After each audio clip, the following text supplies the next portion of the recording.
कैसे हो बच्चों? आशा करते हैं आप बहुत अच्छे होंगे। आज हम आपके साथ मौजूद हैं नवोदय गणित के प्रैक्टिस सेट नंबर 11 के साथ। आइए देर ना करते हुए शुरू करते हैं। 42 के गुणनखंडों की संख्या बताइए। देखिए 42 के गुणनखंड यानी कि 42 के अपवर्तक कितने हैं। तो देखो कौन कौन सी संख्याएं ऐसी हैं जो जिनसे 42 को भाग किया जा सकता है। 42 जिसके गुणा करने पर आ जाएगा 1, 2, 3, 6, 7, 14, 21 और खुद 42। देखो कितने गुणनखंड होगा, 1, 2, 3, 4, 5, 6, 7, 8। तो इसका उत्तर कितना होगा? 8। ये संख्या पूछ रहा है, गुणनखंडों की संख्या क्या होगी। तो ये गुणनखंड है सारे, ठीक है। और इनकी संख्या कितनी है कुल मिला के? 8। आइए अगला प्रश्न देखते हैं। मान ज्ञात कीजिए। ठीक है, मान ज्ञात किसका ज्ञात करना है देख लीजिए। संख्या हैगा 37.188। भाग करना है इसे 3.6 से। ठीक है, कर लेते हैं इसे। देखो 37.188 भाग 3.6। इसका दशमलव खत्म करते हैं सबसे पहले 10 से गुणा करके। ठीक, जब हम 10 से गुणा करेंगे तो इसका क्या आ जाएगा? 371.88 बटा 36। ठीक है, अब इसे भाग कर लीजिए। 36 से कम 36। ठीक है, जाएगा नहीं, 1 बचा और 11 नहीं जाएगा तो 0 बार में भाग हो जाएगा। 118 कितनी बार में जा रहा है? 3.33। तो हमारा उत्तर आ जाएगा 10.33। ठीक है बच्चों, 10.33। अगला प्रश्न है, एक संतरे का मूल्य 2.5 है, 3 दर्जन संतरों का मूल्य क्या होगा? ठीक, देखो बच्चों 3 दर्जन, 3 दर्जन का मतलब है 3 गुणा 12, 12 चौक 48। ठीक है, नहीं सॉरी 36 संतरे हो गए। एक संतरा कितने का बता रहा बच्चों? 2.5 रुपये का। 36 गुणा 2.5, इसकी गुणा कर लीजिए। इसके बाद 36 दूनी 72, 90, 90 रुपये इसका क्या हो जाएगा बच्चों? उत्तर। ठीक है, 12 चौक 48 कर दिए थे मैंने। आइए अगला प्रश्न ले लेते हैं। अगला प्रश्न है प्रश्न नंबर 54। प्रश्न नंबर 54 कह रहा है, किसी दिन 6:14 से रात 8:02 तक घंटों और मिनटों की संख्या है। ठीक है, 6:20। देखो सबसे पहले 12 बजे तक कितना समय है ये? 12 में से 6:14 घटा लीजिए। 6:14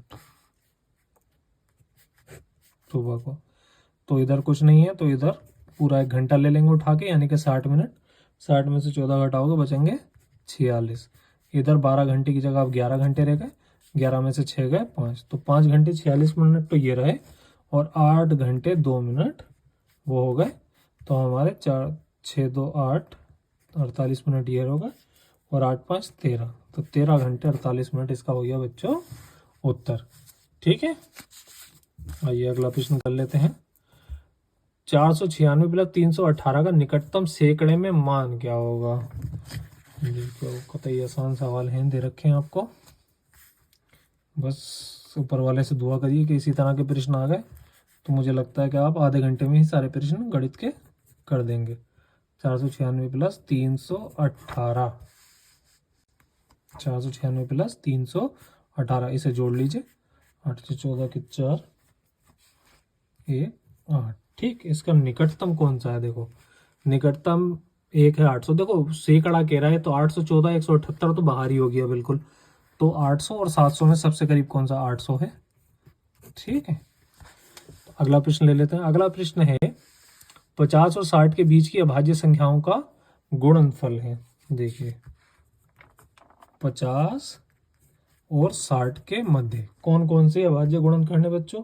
2 ही हैं बस, एक तो है 53 और एक है 59। ये कह रहे हैं इनका गुणनफल बताओ। तो बस आप क्या कर लेंगे बच्चों, 53 से गुणा कर लेंगे। 3 9 27 के साथ हासिल लगे तो 3 5 15 और 2 17, 5 9 45 के 5 हासिल लगाया, 5 5 25 4 29, ठीक, जोड़ लीजिए 7 7 5 12 के 2 हासिल लगाया 1, 2 9 11 हासिल लगाया 1, 3127 हो गया आपका बच्चों उत्तर। आइए अगला प्रश्न ले लेते हैं। अगला प्रश्न है, एक वर्ग और एक आयत के परिमाप बराबर हैं। यदि वर्ग की प्रत्येक भुजा की लंबाई 13 मीटर तथा आयत की चौड़ाई 12 मीटर हो तब आयत की लंबाई है। ठीक है, देखो ध्यान से पढ़ो। एक वर्ग और आयत के परिमाप बराबर है।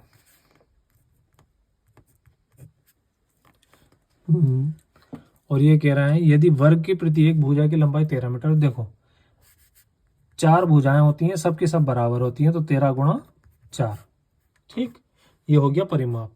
कितना हो गया बच्चों? 52 मीटर। ठीक, अब ये कह रहा है कि लंबाई कितनी होगी। देखो परिमाप तो 52 मीटर है, चौड़ाई उन्होंने दे रखी है 12 मीटर। ठीक, तो 12 गुणा 2, क्योंकि आमने सामने की चौड़ाई दोनों ही लेना पड़ेंगी, तो ये हो गया 52 माइनस 12 दूनी 24। आपके पास कितने बचे बच्चों? ये बच गया आपके पास 28। ठीक, लंबाई तो आमने सामने की लंबाई है, दोनों भुजाओं की लंबाई है ये, इसलिए 2 से भाग कर दो, 1 की निकल आएगी 14। तो लंबाई कितनी होगी बच्चों? 14 मीटर। ये आपका हो गया उत्तर। अगला प्रश्न देख लेते हैं। ये लिखा संक्रिया ब्रैकेट के अंदर 9 + 7 भाग 4 गुणा 5। देखिए संक्रिया भी आपके लिए इसमें आसान ही वाली है। देखो 9 + 7 ब्रैकेट में भाग 4 गुणा 5 कितने के बराबर होगा। सबसे पहले ब्रैकेट सॉल्व होगा। 9 और 7 कितने हो गए? 16 भाग 4 गुणा 5। ठीक है बच्चों, उसके बाद क्या होता है? भाग। तो 4 चौक 16, आपके पास बस 2 संख्या बची, तो 4 पंजे कितने होगा बच्चों? 20। ये हो गया आपका उत्तर। अगला प्रश्न है 11/17 और 15/34 को जोड़ने पर प्राप्त होता है। ठीक है, प्रश्न नंबर 59।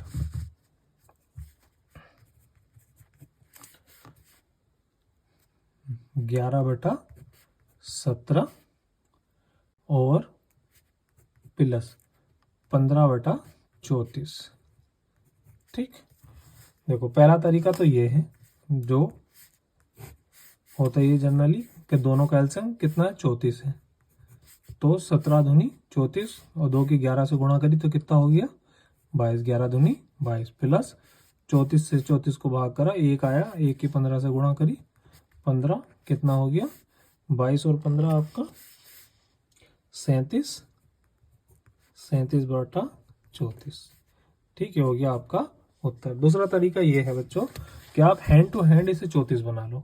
ठीक, आपको दिख रहा है कि 17 और 34 दोनों एक दूसरे पहाड़े में आते हैं। 17 दूनी 34, तो इसकी 2 से गुणा करो, इसकी भी 2 से गुणा करो। अब क्या हो गया? 11 दूनी 22 और 17 दूनी 34, तो दोनों नीचे 34 ही 34 है। अब 22 को 15 में जोड़ दो, हैंड टू हैंड डायरेक्ट ही इसका उत्तर आ जाता 37/34।